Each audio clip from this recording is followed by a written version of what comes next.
இயேசு கிறிஸ்துவில் எனதருமை சகோதரமே, இன்றைய நாளிலே ஆண்டவர் நம்மை ஆசீர்வதித்து ஒரு நாளை முழுமையாக நமக்கு தந்து நம்மை வழி நடத்துகின்றார்.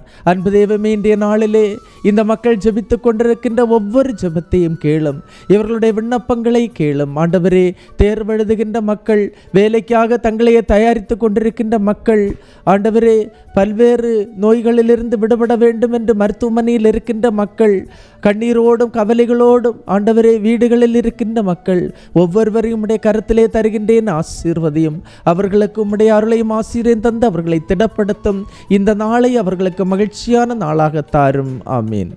அன்புமிக்கவர்களே, இன்றைய நாளிலே நாம் தியானிப்பதற்காக எடுத்துக்கொண்ட இறைவார்த்தை 2 குறிப்பேடு 26 இறைவார்த்தை. இறை அச்சத்தில் தன்னை பயிற்றுவித்த செக்கரியாவின் வாழ்நாள் முழுவதும் உசியா கடவுளையே நாடினான்.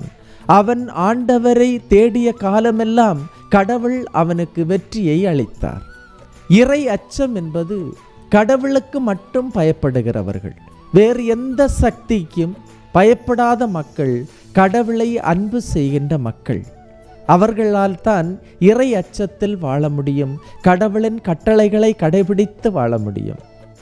அதனால்தான் இறை அச்சமே நம்பிக்கையின் ஆணிவேர் என்று சொல்லப்படுகின்றது, ஞானத்தின் ஆணிவேர் என்று சொல்லப்படுகின்றது.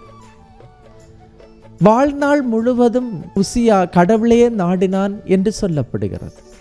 கடவுளை தேடுகின்றவர்கள், கடவுளை முழு இதயத்தோடு தேடுகின்றவர்கள், முழு உள்ளத்தோடு தேடுகின்றவர்கள், முழு மனத்தோடு தேடுகின்றவர்கள், முழு ஆன்மாவோடு தேடுகின்றவர்கள், அவருக்காக தாகித்து வாஞ்சையோடு கடவுளை தேடுகின்ற மக்கள், கடவுளுக்காக அல்லும் பகலும் அவருடைய வார்த்தையை தியானிக்கின்ற மக்கள், அவரை சுமந்து செல்லுகின்ற மக்கள், அவர்களுக்கு கடவுளின் வெளிச்சம் கிடைக்கும்.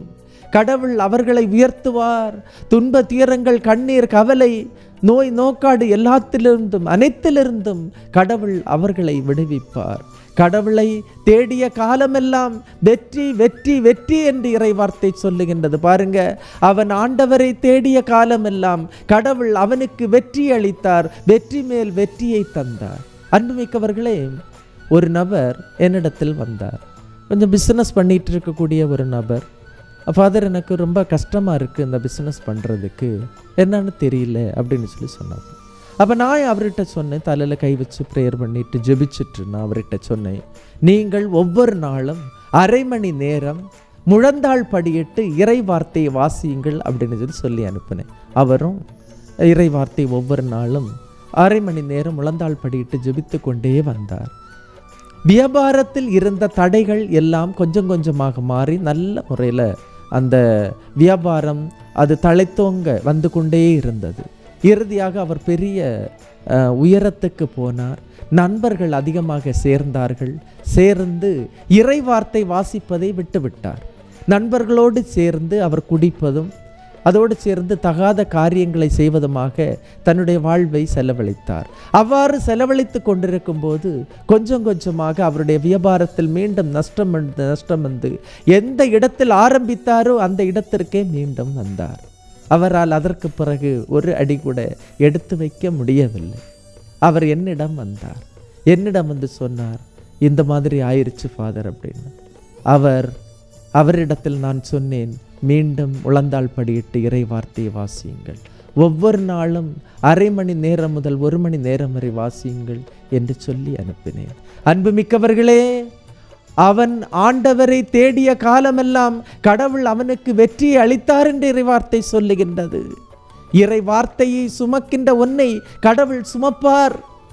எந்தெந்தைக்கெல்லாம் நீ இறை வார்த்தையை கடவுளிடமிருந்து கேட்கின்றாயோ, அது மனதோடு கேட்கின்றாயோ, விருப்பத்தோடு கேட்கின்றாயோ, அந்த நாளிலெல்லாம் உனக்கு வெற்றி உறுதி என்பதை நீ நம்ப வேண்டும். ஏனென்றால் கடவுள் உன்னோடு இருக்க எந்த சக்தியும் உன்மேல் வெற்றி கொள்ளா. அவர்கள் ஒன்றும் உன்னை அணுகாது. தீமை உன் கூடாரத்தை நெருங்காது, வாதை உன் கூடாரத்தை நெருங்காது என்று இறை வார்த்தை சொல்லுகின்றது. இன்றைய நாளிலே இந்த நாளை ஆண்டவருடைய கருத்திலே ஒப்பு கொடுத்து ஜெபிப்போமா? ஆண்டவர் நம்மை இன்றைய நாளிலே ஆசீர்வதிக்கின்றார். இந்த இறைவார்த்தையின் ஆற்றல் அபிஷேகம், அதாவது ஆண்டவரை தேடிய காலமெல்லாம் அவனுக்கு வெற்றியை அளித்தார். இன்று நான் ஆண்டவரை தேடுகின்றேன், அவர் எனக்கு வெற்றியை தருவார் என்ற முழக்கத்தோடு நாம் இன்றைய நாளை ஆரம்பிப்போமா? ஆண்டவர் உங்களை நிறைவாய் ஆசீர்வதிப்பார். எல்லாம் வல்ல இறைவன், தந்தை, மகன், தூய ஆவியார் உங்களையும் உங்கள் குடும்பத்தையும் நிறைவாய் ஆசீர்வதிப்பாராக. ஆமீன். இயேசுவுக்கே புகழ், இயேசுவுக்கே நன்றி. மரியே வாழ்க.